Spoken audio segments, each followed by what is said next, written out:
बिस्मिल्लाहिर्रहमानिर्रहीम। अस्सलाम वालेकुम। आज 22 जुलाई बरोज़ जुम्मा हम बात करेंगे पंजाब असम्बली में आज आइन की बाक़ियात को दफना दिया गया है। आइन उस दिन दफनाया गया था जिस दिन 7 अप्रैल और 9 अप्रैल को जो कुछ हुआ, और फिर पिछले 3-4 माह से ये इम्पोर्टेड हुकूमत जो आइन का नशर कर रही है और जिस तरीके से अपने आप को बचाने के लिए कवानीन में तरामीम की जा रही थी, आइन को दफना दिया गया था और आज आइन की बाक़ियात को दफनाया गया है डिप्टी स्पीकर दोस्त मज़ारी की तरफ से।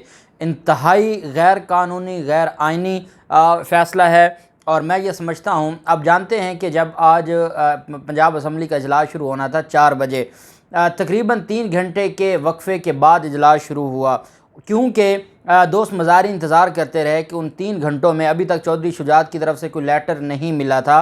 खाली बातें थीं लेकिन लेटर अभी नहीं मिला था। चौधरी शुजात से और ट्राई किया जा रहा था। जब मोना सिलाई को और परवेज़ इलाही को पता चला कि जो पार्लिमानी लीडर है उसकी तरफ से जो हमने फ़ाइल जमा करवाई है उसके मुताबिक परवेज़ इलाही को वोट कास्ट करना है, अब जब वो वोट कास्ट परवेज़ इलाही को करना है तो उसके बाद ये सारा कुछ जो चौधरी शुजात की तरफ से, और ये आसिफ ज़रदारी रात ही को ख़त लेकर उठे थे, वो ख़त लिया उन्होंने और वो ख़त लेकर उठे, और उसके बाद फिर परवेज़ इलाही को ये बात मालूम हो गई। परवेज़ इलाही ने फिर मोना सिलाई को भेजा कि हमारे लिए मामलात ख़राब हो जाएंगे, इलेक्शन तो मैं जीत जाऊंगा लेकिन हमारी फैमिली तबाह बर्बाद हो जाएगी, इस वजह से आप जाएं और उसके पास चौधरी शुजात से कहें कि वो एक वीडियो रिलीज़ करें और उस वीडियो में मीडिया के ज़रिए पैगाम दें कि उन्होंने ऐसा कोई लेटर जारी नहीं किया, वो लेटर फेक है, ताकि उसकी बुनियाद पर कार्रवाई ना की जा सके।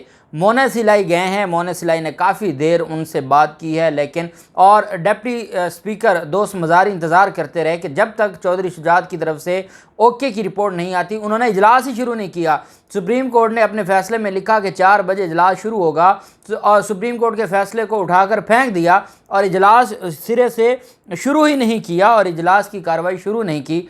3 घंटे के बाद जब इजलास की कार्रवाई शुरू की तो क्योंकि पाकिस्तान तहरीक इंसाफ और मुस्लिम लीग काफ के जो लोग थे बड़ी तादाद में चौधरी शुजात के घर के बाहर पहुंच गए और लोटा लोटा के नारे लगाए और चौधरी शुजात के ख़िलाफ़ नारेबाजी की।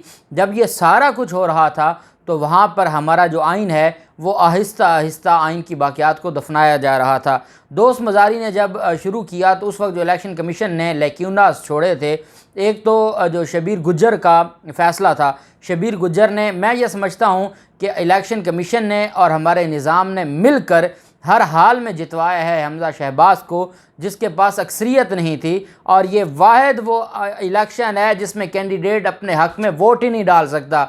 एक कैंडिडेट जिसने अपने हक़ में, वो फिर कैंडिडेट कैसे हो गया?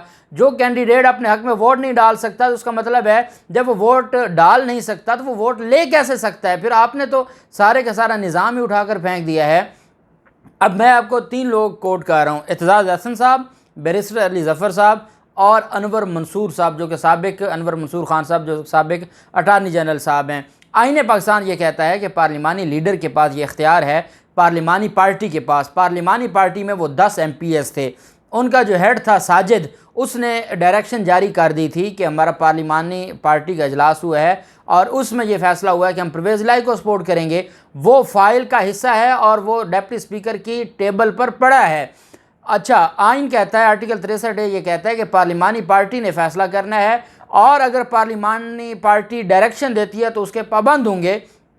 इन मामलात में जो पार्टी सरबराह है उसके पास अख्तियार ये है कि पार्लिमानी लीडर ने, अगर पार्लिमानी पार्टी ने कोई डायरेक्शन दी और उसकी किसी ने खिलाफ वर्जी की है तो उस पर पार्लिमान जो पार्टी का हेड है वो कार्रवाई कर सकता है। आर्टिकल 63 के तहत रेफरेंस जारी कर सकता है, रेफरेंस दायर कर सकता है। लेकिन जो ये वोट देने की डायरेक्शन है वो पार्टी हेड ने देनी थी, वो पार्टी ने देनी थी। वो शख्स जो काफ लीग की टिकट पर, काफ लीग के सिंबल पर इलेक्शन लड़ा है, उसके ख़िलाफ़ काफ लीग के लोगों को कैसे कहा जा सकता है कि इसको वोट नहीं डालना? वो कोई PTI की टिकट पर तो इलेक्शन नहीं लड़ा था, वो कोई PTI का उम्मीदवार तो नहीं था, वो उम्मीदवार था मुस्लिम लीग काफ का। मुस्लिम लीग काफ के पार्टी सर्टिफिकेट जमा करवाया और उनके निशान पर वो इलेक्शन लड़ा और इलेक्शन जीता, वो MPA बना। और आज ये हालत है, ये हशर नशर कर दिया है इन्होंने हमारे निज़ाम का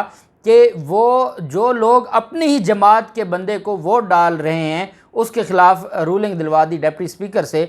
और डिप्टी स्पीकर ने जैसे रूलिंग दी है वो इतने गुस्से में थे कि उन्होंने जो राजा बशारत उनको आइन पढ़ के सुना रहे थे कि जनाब आइन में कहीं भी पार्टी हेड का जिक्र नहीं है, पार्लिमानी पार्टी का जिक्र है। वो आइन को सुनना ही नहीं चाहते थे। वो कहते थे आप सुप्रीम कोर्ट का फैसला पढ़ें। देखिए, पहली बात तो ये है, उस अक्ल के अंधे को ये नहीं पता कि सुप्रीम कोर्ट का फैसला बाद में और पहले नंबर पर आता है जो सुप्रीम को जो आइन है या जो कानून है, इंटरप्रिटेशन बाद में होती है, पहले ओरिजिनल लॉ होता है।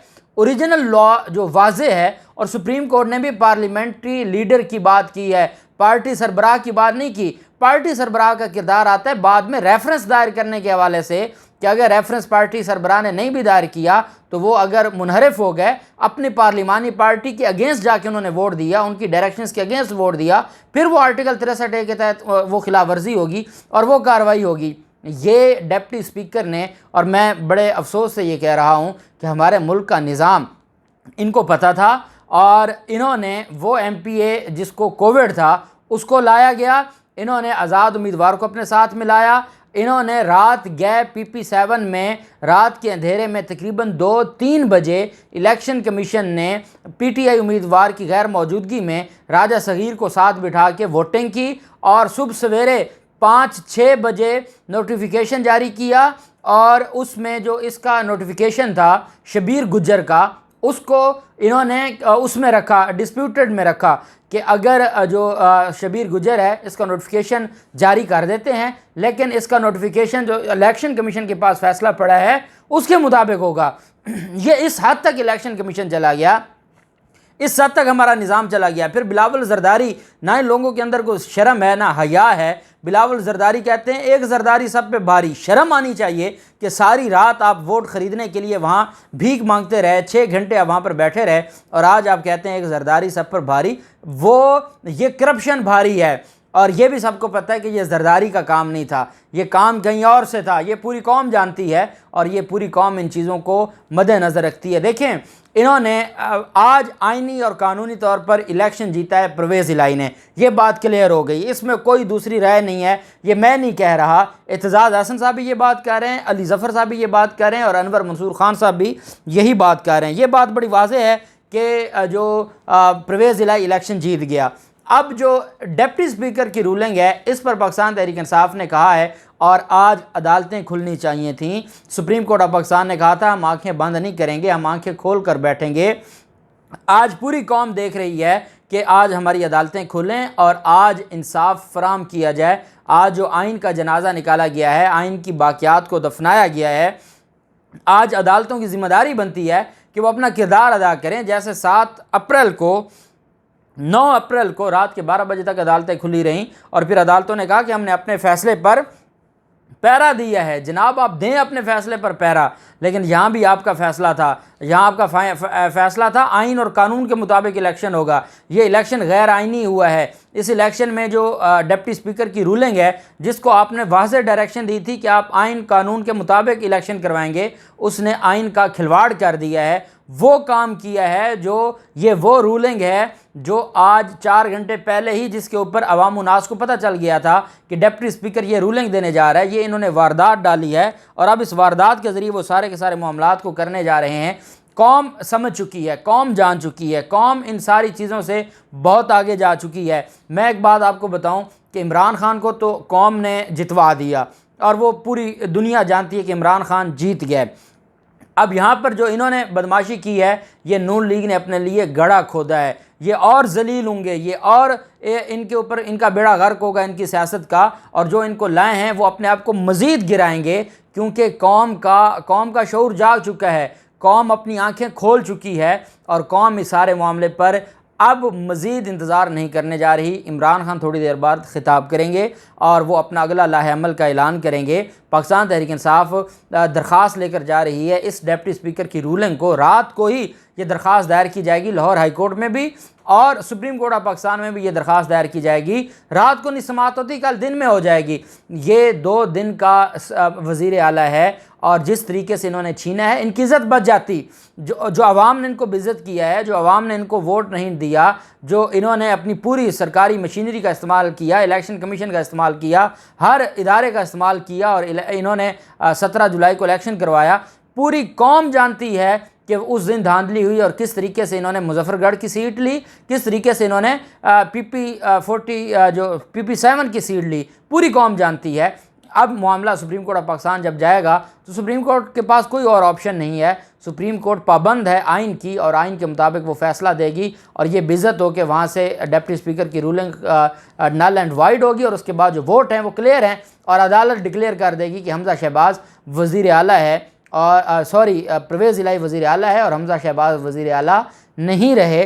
तो ये अब डेवलपमेंट है। अब देखना ये है कि इमरान खान का जो खिताब है वो इमरान खान आज क्या कौम को लाएअमल देते हैं और फिर सुप्रीम कोर्ट ऑफ पाकिस्तान में क्या होने जा रहा है।